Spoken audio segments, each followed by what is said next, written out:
Yo la team, je sais pertinemment que c'est bientôt la rentrée des classes et que vous êtes tous en train de prier pour avoir la meilleure classe possible. Laissez-moi vous spoiler d'avance, vous aurez une classe complètement éclatée au sol. Et dans chaque classe, il existe différents groupes qui cohabitent dans le même environnement, comme dans la jungle. La seule différence, c'est que eux, ils utilisent des cahiers et de la colle UU. Aujourd'hui, vous l'avez compris, je vais vous présenter les différents groupes que l'on peut retrouver dans une classe. Avant de commencer, like, abonne-toi, passe-moi mon Instagram si tu veux voir à quoi je ressemble dans la vraie vie. Bref, trêve de blabla, on commence avec le premier groupe, le groupe d'intello. Alors eux, on dirait qu'ils sont nés avec une calculatrice dans le cerveau. Tu les vois dès le début d'année déjà assis au premier rang, comme si c'était des places VIP. Ils lèvent la main avant même que le prof ait fini de poser sa question.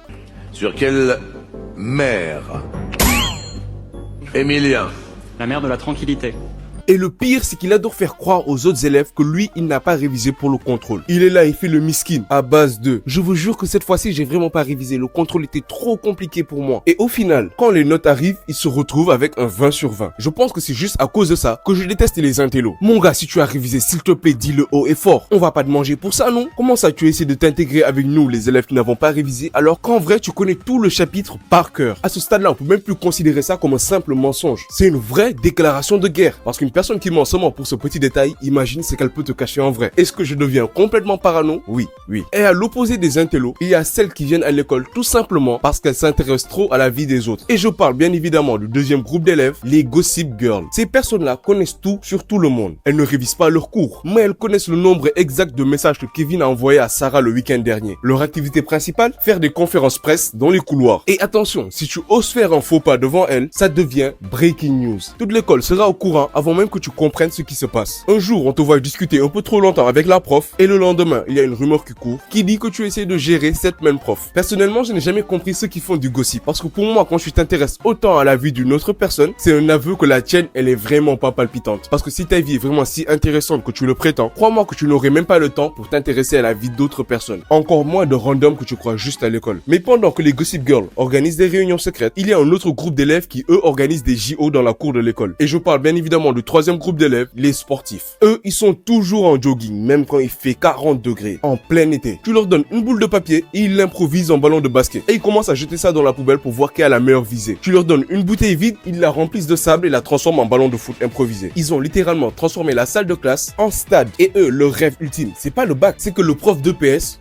devienne président. Moi, personnellement, j'aime bien les sportifs parce qu'en général, ils sont vraiment cool. Mais le seul truc qui peut me déranger, c'est qu'après la récréation, quand ils ont fini de faire du sport, de courir dans toute l'école, de transpirer comme des porcs, ils entrent dans la classe sans même faire l'effort de se débarbouiller ou de se mettre un peu de parfum. Ce qui a pour conséquence que la classe se met à puer de ouf. Mais malheureusement, pour équilibrer toute cette énergie, il y a ces élèves qui ne servent pas à grand chose en vrai. Et je parle du quatrième groupe d'élèves, les élèves chill. Eux, on peut les considérer comme les philosophes du fond de la classe. Toujours allongés sur leur table, comme s'ils étaient à un stage de relaxation. Ils ne parlent jamais fort, mais ils ont toujours la phrase parfaite qui te fait remettre toute ta vie en question. Ouais mon gars, pourquoi travailler? Dans 100 ans, de toute façon, on sera tous morts, non? Pour lui, la vie, c'est un long fleuve tranquille. Il ne se met jamais la pression. Il ne stresse jamais. C'est la personne qui incarne le mieux cette phrase. Pas la peine de paniquer. Tout ça, c'est du provisoire.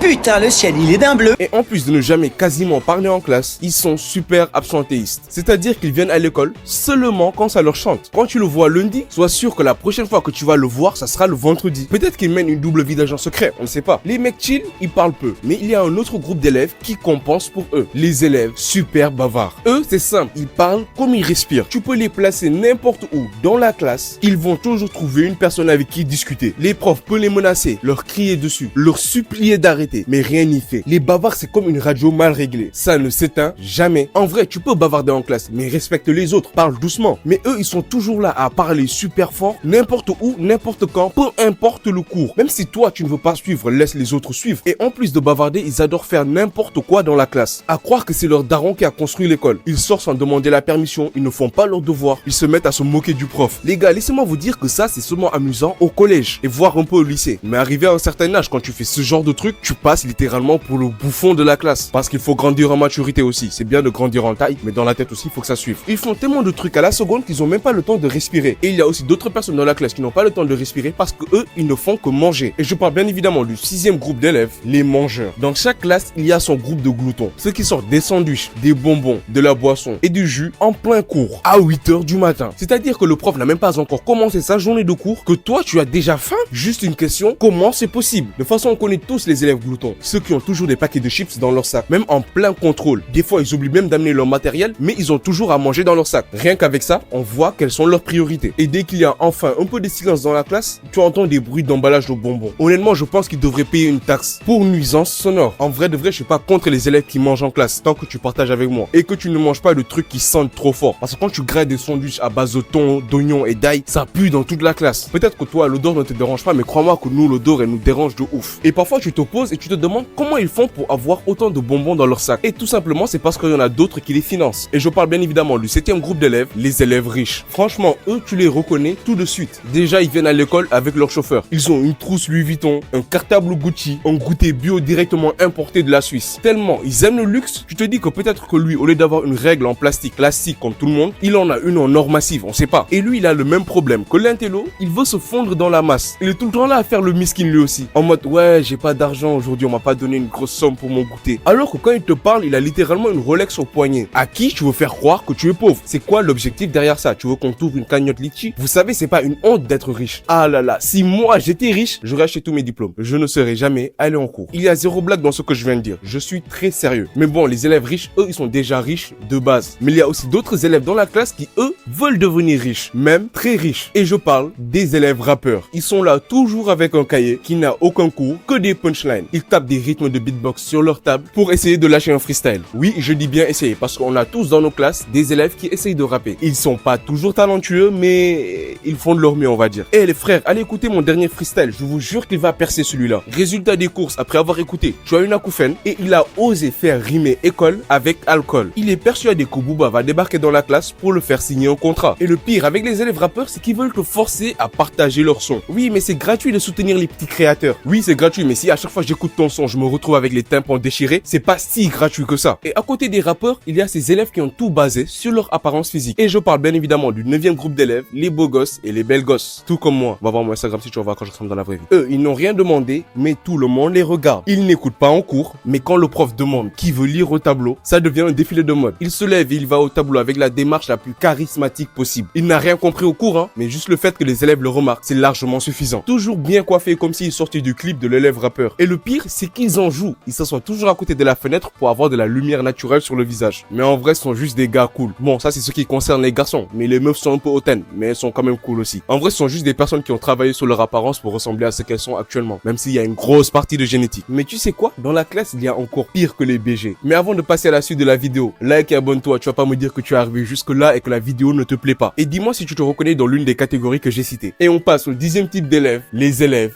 qui gardent le smile.